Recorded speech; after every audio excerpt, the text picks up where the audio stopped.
Here's what's happening now. 2 degrees away from a record high. How many of us will be back in the 90s tomorrow? Paula? Hi, Ben. We always do fireworks safety and danger stories this time of year. Done a gazillion of them, but I'm not sure I've ever done a story where I saw this kind of damage from an itsy-bitsy firework. I'll explain. All right, Paula, plus a lawsuit prompting provocative questions about the president. Did he violate the Constitution? Plus, breaking news from Royal Oak, where an inferno shuts down the interstate. And that tops our news at 4. Good afternoon, everybody. It was a miracle no one was hurt. You can see from these intense pictures from the scene that this was quite the situation for first responders. Jason Colthorpe is live in Royal Oak right now. Jason, do we know how many people were involved in this? It looks like 4 people, Karen, 3 drivers, 1 passenger. And as you look behind me, let me first let people know that traffic now, you being able to use 2 lanes on 696 West, so it's partially reopened. One of those is a turning lane to get off at Woodward, so a little bit of room there, still 3 lanes blocked off. And let me explain to what you're looking at there. That is a backhoe in the background there, an excavator kind of loading pieces of twisted metal from what's left of a semi, a Dodge Durango, and a Chevy Malibu onto a flatbed and taking those pieces out of here. Now, if you take another look at that chopper video from Sky 4 earlier, you'll just see how dramatic it was. And there were 3 drivers involved in this. We still have not heard what caused this or if anybody was at fault. But as you can see, these 3 cars came together. Fire broke out, explosions erupted, and listen to witnesses describe the chaos as these drivers scrambled to get out of the vehicles. They were just all scrambling around, trying to all help each other to get out of the situation. And when I pulled up, I saw the ladies throwing each other out of the Durango. At that point, I didn't see no one else. I just went up that way, started heading, and I just heard the big boom, and all the tires exploded, and it's just start flames everywhere, smoke, black smoke, everything. So we're keeping an eye on this again. A couple lanes open, 1 officially and 1 turning lane, but traffic is again moving slowly. It's still an area you want to avoid. We're going to be following this, have much more from some of these eyewitnesses and a firefighter at 5 o'clock. Karen? All right, thanks very much. And of course, we'll let folks know when those lanes open up. Also, topping our news at 4 o'clock this afternoon, the heat. Take a live look at those steamy conditions in Romulus, Detroit, and Mount Clemens. We'll show you those in a second. But let's go to Ben first and see how things are going to probably be sticking around for a little bit there, Ben. Yeah, we don't have any significant relief in sight, Karen. This is now our warmest day of the year so far at 92, our second of 90-degree days, and some of us could see a third tomorrow. If there's any good news in this, when you look at the heat index readings, they're really not all that much higher than the air temperatures, so the humidity is giving us a little bit of a break.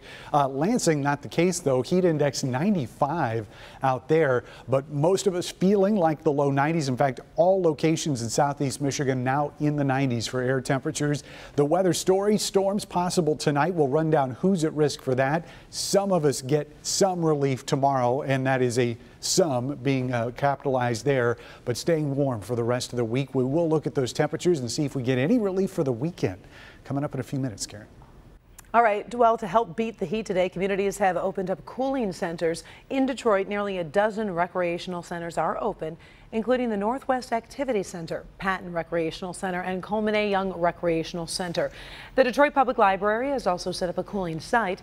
The Westland Friendship Center on North Newburgh Road and the Woodhaven Community Center on Hall Road are also inviting people to come in and cool down. The Immigrations and Customs Service fanned out across southeast Michigan over the weekend and arrested dozens scheduled for deportation. It caused an emotional scene last night in the city of Detroit. Local 4's Rod Maloney is live this afternoon with a look at why all of this is happening. Rod. Yeah, you know, Karen, this is highly emotional, highly complicated, and it dates in many ways back to February of this year, when the Trump administration was able to strike a deal with the country of Iraq in terms of taking back prisoners or persons who could be deported from the United States back to that country. And it is causing major issues, and it has attorneys filing lots of paperwork to try and stop this from happening. It was nothing short of wild, the scene outside the Detroit Immigration and Customs Service yesterday.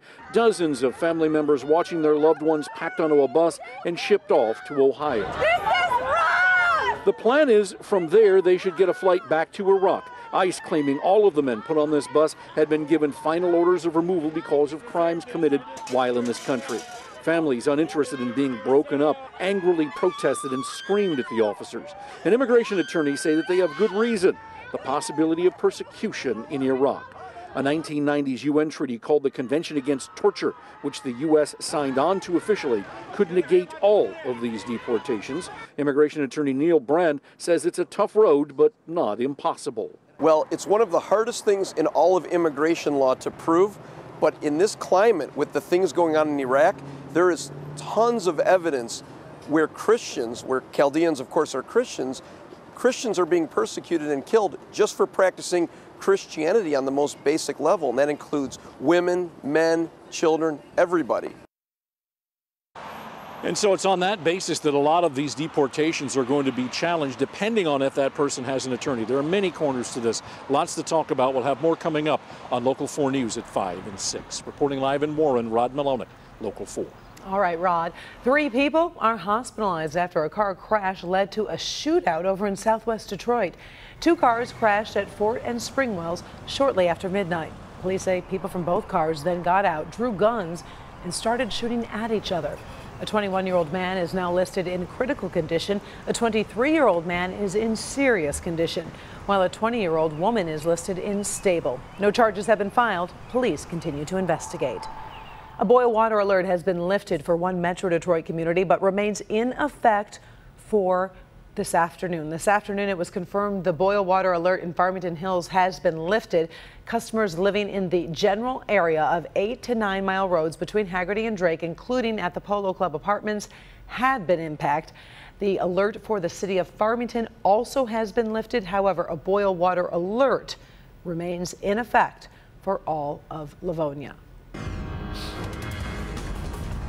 Breaking news from San Francisco, where a 3-judge panel from the 9th U.S. Circuit Court of Appeals has upheld a lower court decision blocking President Trump's revised travel plan. That earlier decision by a federal judge in Hawaii said the ban was based on discrimination against Islam, not on national security.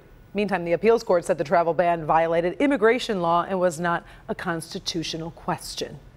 There are several other developments surrounding the president today, including a cabinet meeting, one cabinet member's plans to testify before Congress, and a lawsuit that asks a very provocative question about the president.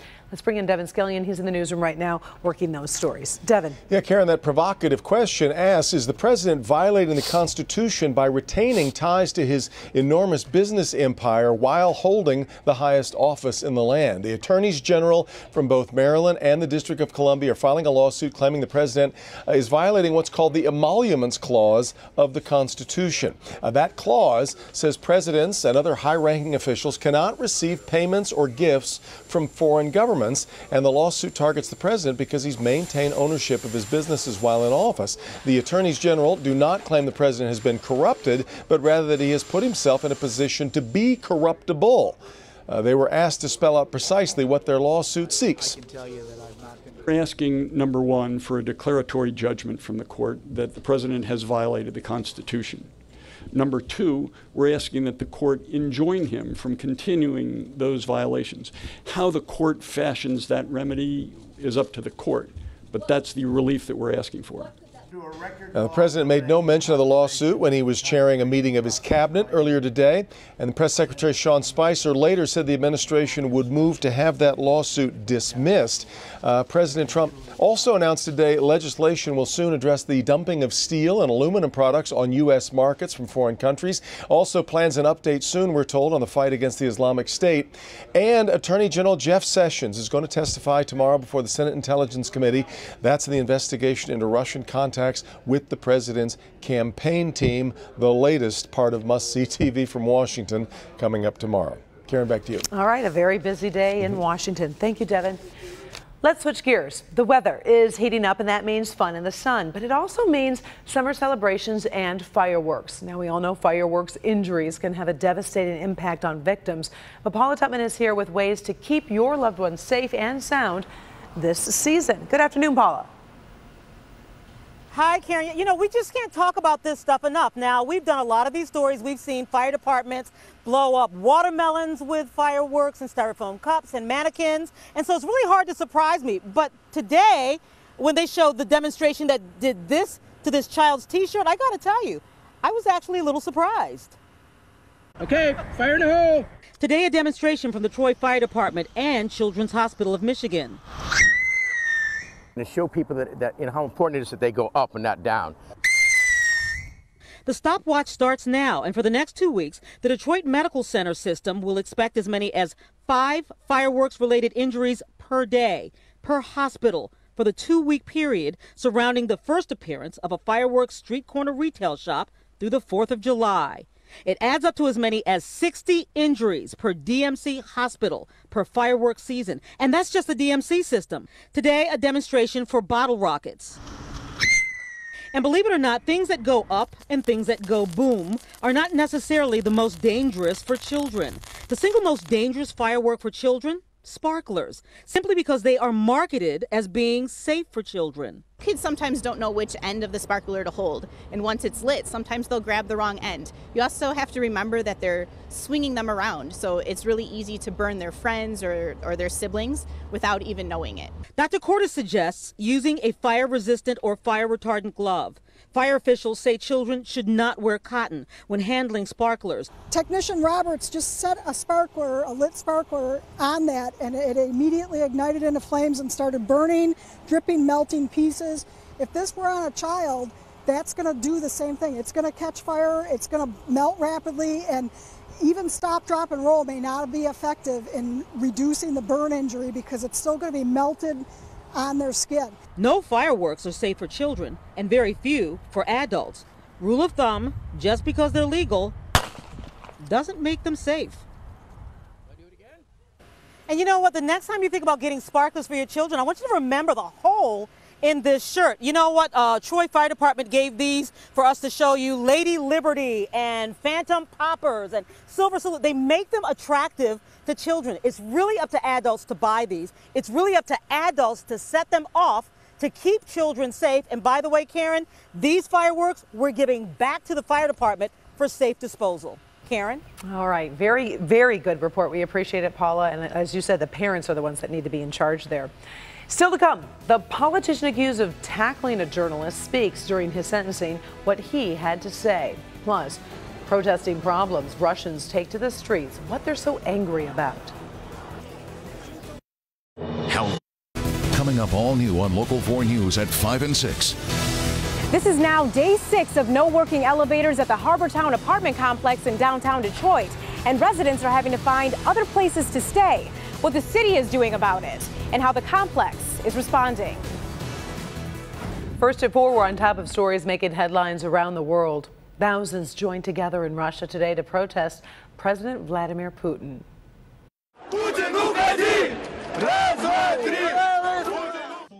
The protests were called together by one of the most outspoken opposition leaders in Russia, Alexei Navalny. He wants to run against Putin, but so far, he has been told he won't be allowed to run. Today, the streets were filled with his supporters protesting that decision.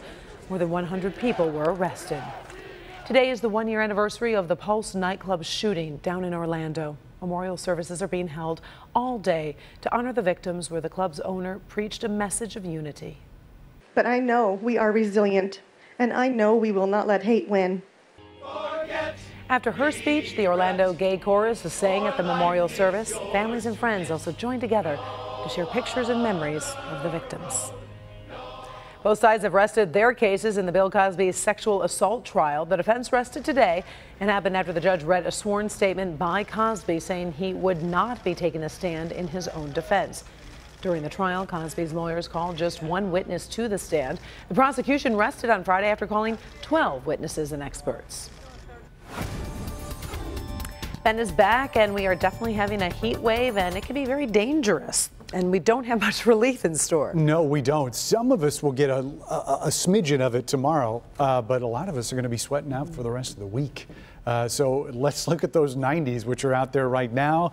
Down at Campus Martius, I'll tell you, I'd rather be in that fountain than out on that beach right now. I bet that sand is smoking hot. But as we told you at the top of the show, second day in a row, we're in the 90s. Now officially the warmest day, hottest day of the year so far. Heat index is matching the temperature, so that relative humidity only at 34%, but it is plenty hot out there, even without the humidity starting to roll in. By the way, record highs today, 94. So we're close to setting that, and we could inch up just a little bit more before we actually get to our high for the day.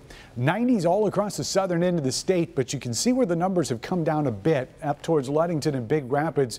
A respectable 73 in both locations, but that's where the thunderstorms have impacted temperatures up there. And you can see that they're really not making much more progress to the south. There is a frontal boundary that's draped over there, and that's going to keep any chances of storms well to our north as we get through tonight.